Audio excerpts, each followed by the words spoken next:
Waterboarding, maybe? Okay. This is where we were on Friday. I showed you the structure of cis-2-butene and trans-2-butene, and we saw that those are different structures. And remember, the whole reason that this matters is because that double bond cannot rotate. If that were a single bond, and I wanted the CH3 and the H to switch place, I'd just rotate that bond between those two things, and then that would easily allow them to switch places. But the double bond doesn't. So we're stuck with a scenario in which you have to identify how the parent chain continues. If the parent chain continues on the same side as where it started, that would be cis. It would be called cis. If it continues on the opposite side of where it started, that would be called trans. So, and we saw that, we went through all that. Did we get to this example? We didn't do this because we ran out of time, right? Okay. So let's take a moment and let's see if we can name this compound.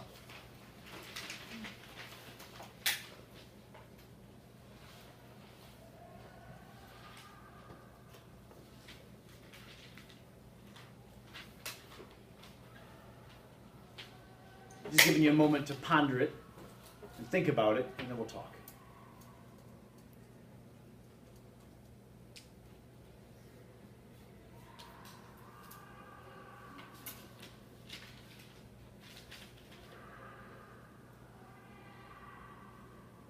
I hope that person's okay.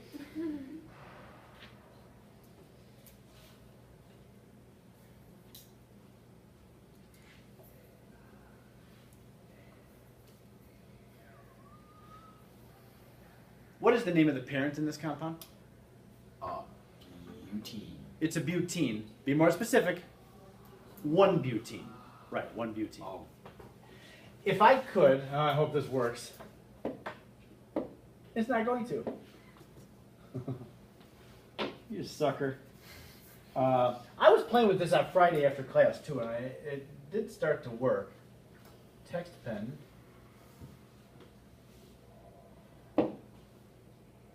What's that for?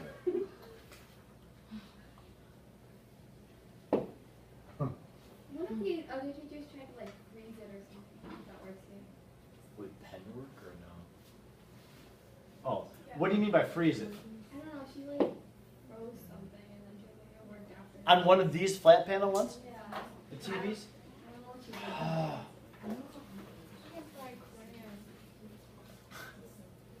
I like crayons. Still not. All right, anyway, I just have to show you with my finger. I'm sorry. I feel like a buffoon because I do actually spend a little bit of time with this outside of class, obviously not enough time, but I thought that maybe I had figured out what I was doing wrong on Friday, and I hadn't. So I need to keep working on it. But let me just show you with my hand. From there through there to there, that's the parent. Yes? Yep. I wanted to just put it inside of a red circle kind of thing so that we could identify, okay, this is our parent, 1-butene, and I'll just write it over here. I always like to just go ahead and write the name of the parent. It's going to come last, so you have to kind of gauge how much in advance you have to start the other stuff, but we definitely have a 1-butene. Now that is the parent. We don't even need to worry, well, I'm not, time out. Never mind that I just said that. It's 1-butene parent. There is also a functional group on it. It's a chlorine atom, a chloral group. Right there. Would this be the same molecule if rather than being there, the chlorine and hydrogen were, oh my goodness, I got a crayon. Oh my goodness. Well, I just can't use the marker. There's my parent right there. Isn't that nice? Yeah. What? Okay. Oh my god. What? So how about that? That's crazy. That looks really nice. I like that crayon look. So there's the chlorine. Does it matter if the chlorine and hydrogen are switched? Will that be the same compound? That will be a different compound. It will be a different compound. I really wonder if there's, no, I'm not making a joke. I think there might be something wrong. The administration, I don't think will allow that to go on. I hope there's not like somebody having a breakdown or something. Can I close the door?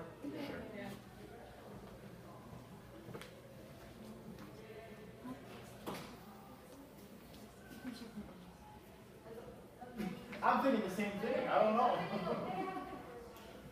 Man, that makes me feel bad. So anyway, yeah, it does matter if the chlorine is up there. You would say that the way it is written, the chlorine is in the cis position relative to the parent chain. If it were down here, it would not be. It would be in the trans position. So we do need to worry about, because again, that double bond cannot rotate, so that chlorine is kind of fastened right there, up above the kind of the line that the double bond makes. So if the parent chain started above the line of the double bond, that chlorine is on the same side as where the parent chain started. So we would say that that is a cis 1-chloro. We have to say where the chloro group is. 1-butene. Should it be an L in chloro? Yes. Thanks.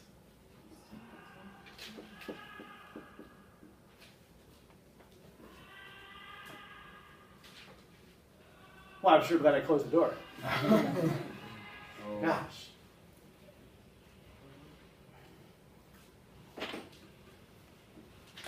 Are you okay with that? Does that make sense? This, I'm going to be honest with you, Amber. This is one of the hardest things in the chapter. It is one of the hardest things in the chapter. You're going to see, even if you look at this and think, well, okay, I kind of get it, then I'm going to give you a couple other examples. And hopefully by the end of this hour, you'll start to think, okay, maybe. But then when you have to do them on your own, you'll get maybe a little frustrated. Just work on it. Ask me whatever questions you have. You know, I'm here before school, after school. If you want to come in and get a little bit of extra questioning or whatever, do it. Now you're up. So can the chloro be on any other carbons? It could be, yeah. I mean, the way it's written, we have to name what's drawn up there, so the chlorine is in the one position. But yeah, like if the chlorine were here, let's say, that's a Cl. And pretend that that chlorine were not there, that was just a hydrogen.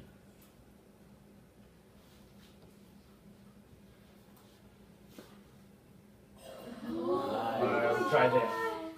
So the chlorine is right there, the hydrogen. Whoa! Okay, let's see. Oh, I should have hit the other one. Oh, stay there. Okay. Oh, oh my goodness. It gave me a text hydrogen. That was nice. That was cool. Okay. So pretend the chlorine is there. Now I want you to notice that hydrogen should not be scribbled out. So you got an H there and an H there. Now we don't have to worry about cis-trans because there's nothing on this side of the double bond. So if we switch the H and the H, that H and that H, then it's not any different. Yes? So let's see if I can make sense of this. If you have a double bonded carbon, and on one of the sides of the double bonded carbon, you have the exact same thing. Whether they're two H's, two Cl's, two methyl groups, whatever if they're the same two things on that carbon that's double bonded, then you won't worry about cis-trans. Only if they're not the same do you worry about cis-trans. Yes? Can you just explain the cis and trans thing? Yeah. I'm going back to the previous slide. You see your double bond right there, and remember that the double bond does not rotate. You can't twist that double bond. So those things are stuck where they're at. If you have the parent beginning on, let's say in this case it's above the double bonded line. And the double bonded line is like an imaginary line right there going through the double bond. So if the parent starts above and then across the double bond it ends above, then they wound up on the same side of that double bonded line. That would be cis. In this case, these are trans because you got it starting above the line where the double bond is being made and it ends below. They're on opposite sides. That's what trans is. So if I went to the example, I hit that twice. Now I'll just I can't get rid of that. I'll have to grab my eraser. Oh, how come that didn't? Okay, going nuts. So now I have an E and an H. But that's the chlorine right there. Okay. I know that the parent ended right there, but we do need to specify, because there's a double bond and because that doesn't rotate, it makes it different if the chlorine is there or not there. So we would say that the chlorine is in the cis position to the parent. What if the chlorine was like on the bottom left? Right there? If the chlorine is down here, what I just said a second ago is if your end carbon on the double bond has the exact same thing, so you got an H there and an H there and a Cl is over there, it would not be cis-trans. You would call it, remember the parent is 1-butene. Starts there, that's carbon number 1, 1, 2, 3, 4. 1-butene. It would be 2-chloro, 1-butene. Okay? It's hard. This is tough. So let's see if we can do it. Let's try another example. I'll give you a moment. See if you can name that thing. Identify the parent.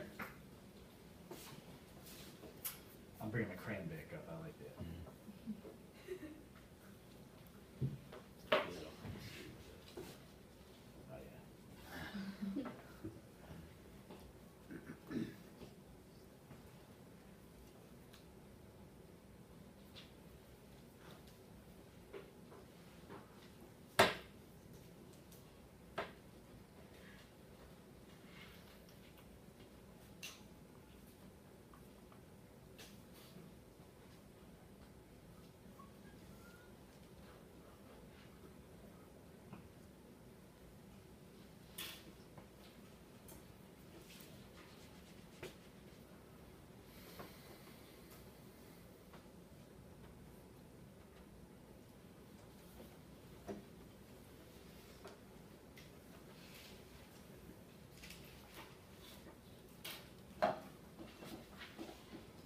Did you identify the parent?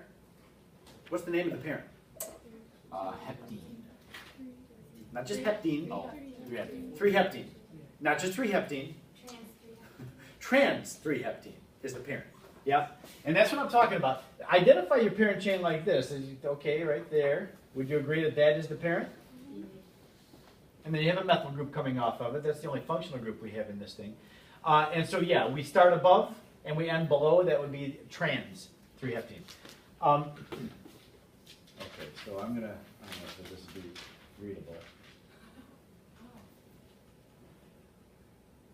And I won't be able to write off of there. If I do that, though. Oh, no, I guess it won't.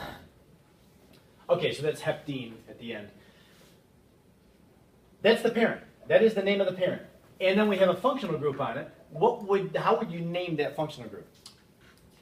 6-methyl. I heard it 2. 2 is not right, though. Yes, we're stuck having this as carbon number 1 because remember the double bond gets the priority for the numbering the carbons in the parent. So it's got to be carbon number 1, therefore the methyl group is on carbon number 6. So it would be 6-methyl trans 3-heptene. And then you may be wondering, doesn't the trans go out in front like it did up here? I call that trans 1-chloro 1-butene, but now the trans is in the middle. How come? Well, because in this case, the parent didn't have cis or trans in it. It was just 1-butene. But then the functional group described where the, in what position the chlorine was. This is totally honest.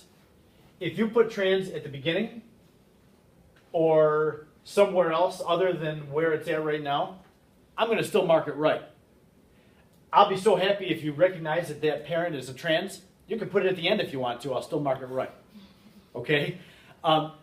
This is one of those things where if you can pick up on the fact that you do have a double bond and it is in the trans arrangement, then I'm just happy that you picked up on that, and I'm not real worried about the mechanics of where everything goes. All right? So this is fine. Trans 6-methyl 3-heptene is fine. 6-methyl